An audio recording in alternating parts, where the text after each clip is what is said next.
गुरुर्ब्रह्मा गुरुर्विष्णू गुरुर्देवो महेश्वरा गुरुर साक्षात परब्रह्म तस्मै श्री गुरुवे नमः।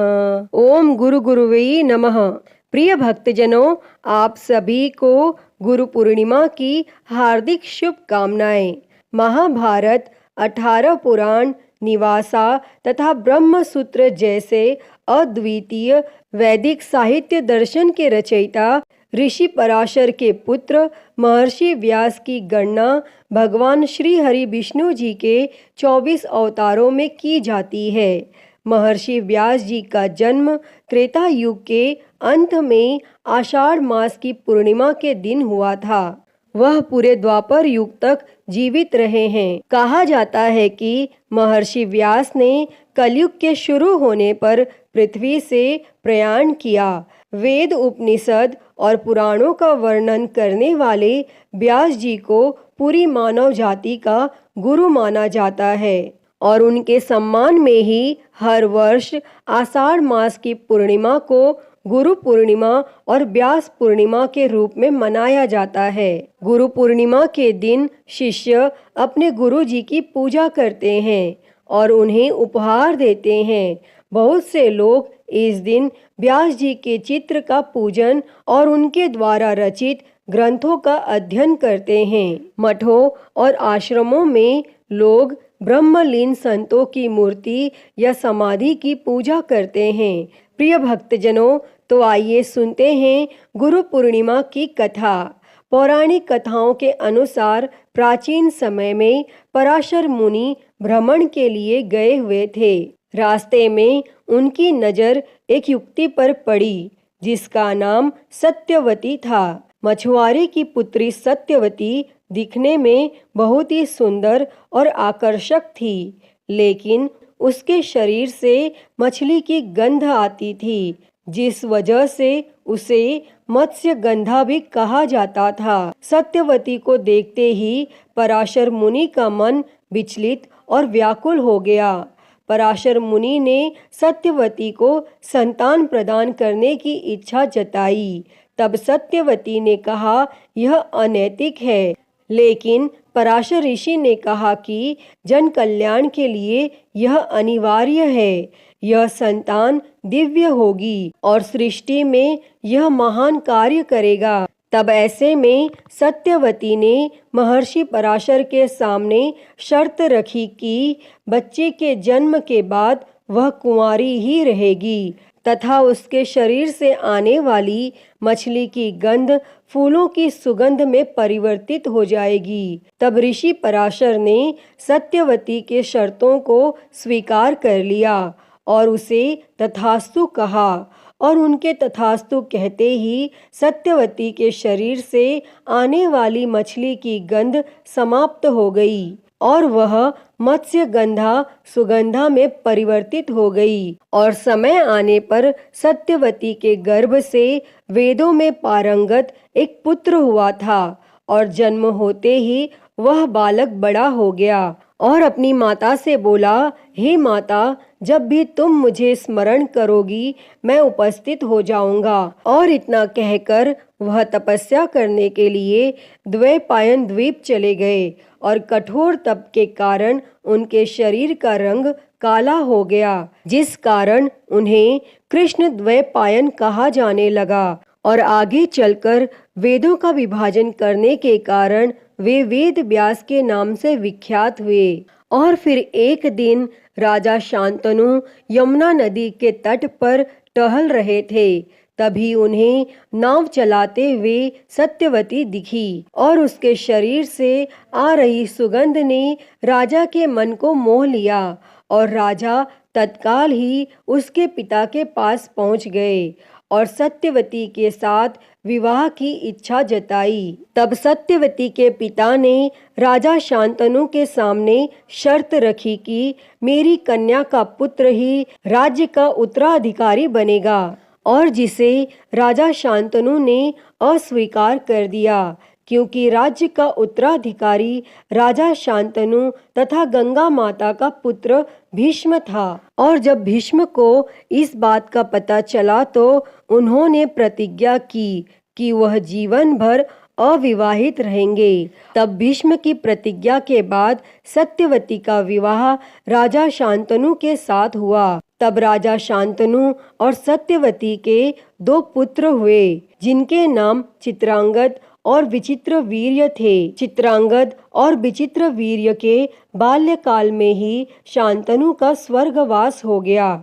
तब गंगा पुत्र भीष्म ने चित्रांगद के बड़े होने पर उन्हें राजगद्दी पर बिठा दिया, परंतु कुछ समय बाद गंधर्वों से युद्ध करते हुए चित्रांगद मारा गया।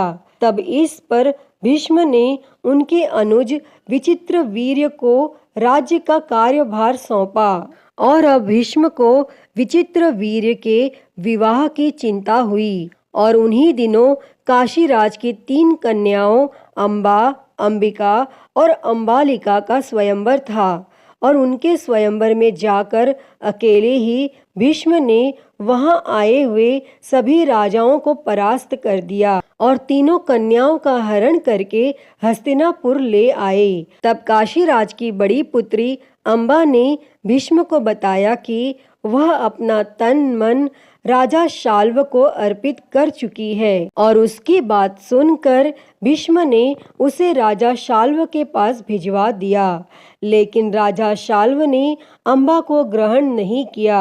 तब अंबा निराश होकर वन में तपस्या करने चली गई और यहाँ अंबिका और अंबालिका का विवाह विचित्र वीर्य के साथ करवा दिया, परंतु विचित्र वीर्य क्षय रोग से पीड़ित होकर अल्प आयु में ही बिना संतान के मृत्यु को प्राप्त हो गए। और पुत्र की मृत्यु का समाचार पाकर माता सत्यवती को बहुत दुख हुआ।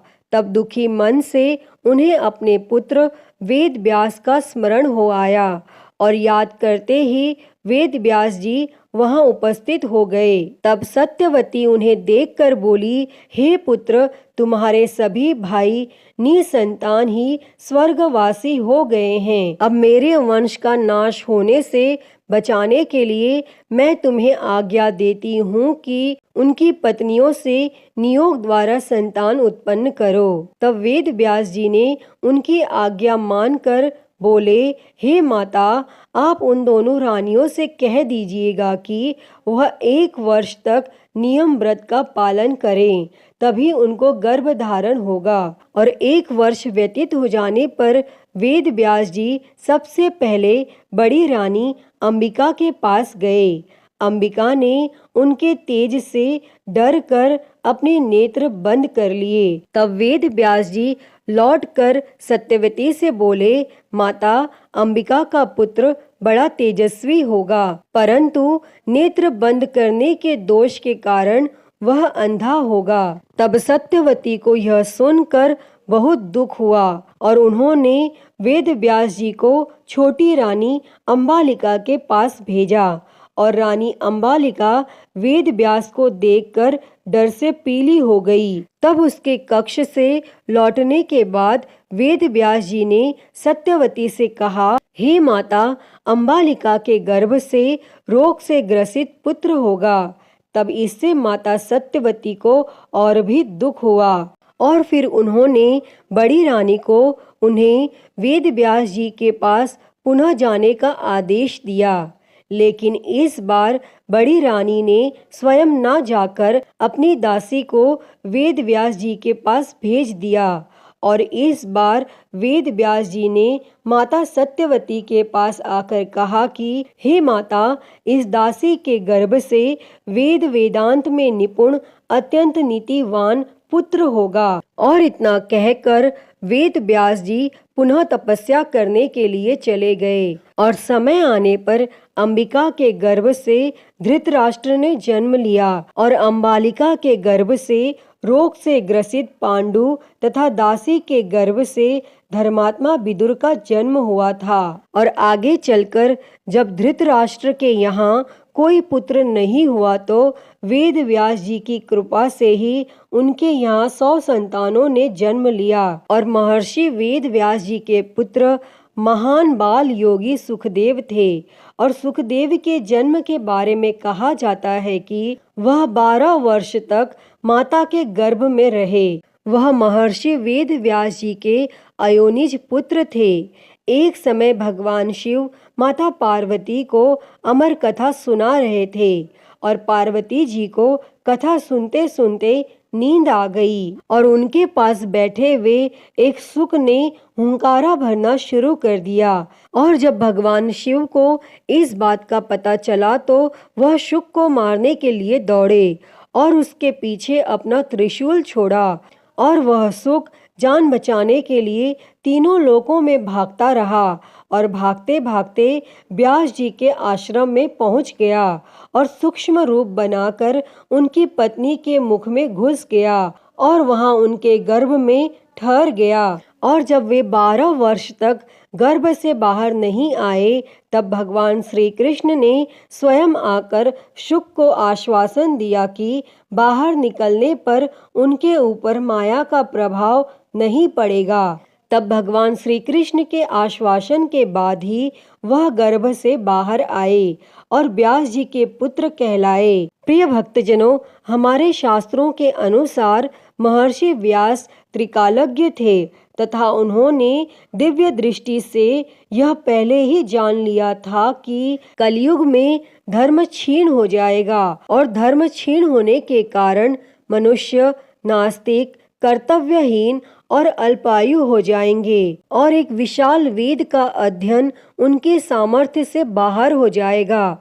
इसीलिए महर्षि वेद व्यास जी ने वेद का 4 भागों में विभाजन कर दिया, जिससे कि कम बुद्धि और कम स्मरण शक्ति रखने वाले सभी लोग वेदों का अध्ययन कर सके। और व्यास जी ने उन 4 भागों का नाम रखा ऋग्वेद, यजुर्वेद, सामवेद और अथर्ववेद। और उन्होंने ऋग्वेद अपने शिष्य पैल, यजुर्वेद अपने शिष्य जैमिन, सामवेद वैशंपायन को और अथर्ववेद सुमंतु मुनि को पढ़ाया। और उसके बाद वेद व्यास जी ने 5वें वेद के रूप में 18 पुराणों की रचना की, जिसमें सभी वेदों के ज्ञान को रोचक कथाओं के रूप में बताया। और पुराणों तथा महाभारत के रचयिता महर्षि वेद व्यास जी का मंदिर काशी से 5 मील की दूरी पर व्यासपुरी में स्थित है। ऐसी मान्यता है कि बिना व्यास जी के दर्शन के काशी का पुण्य नहीं मिलता और दया, धर्म, ज्ञान और तप की परमोज्वल मूर्ति महर्षि वेद व्यास जी के चरण कमलों में मेरा बारंबार प्रणाम है। तो सभी प्रेम से बोलिए श्री महर्षि वेद व्यास जी की जय। प्रिय भक्तजनों, तो मैं उम्मीद करती हूँ कि गुरु पूर्णिमा के शुभ अवसर पर वेद व्यास जी की यह कथा आपको पसंद आई होगी। और अगर वीडियो अच्छी लगी हो तो इसे लाइक करें, ज़्यादा से ज़्यादा शेयर करें और हरिहर भक्ति चैनल को सब्सक्राइब कर नोटिफिकेशन बेल को ज़रूर ऑन कर लें। हर हर महादेव। धन्यवाद।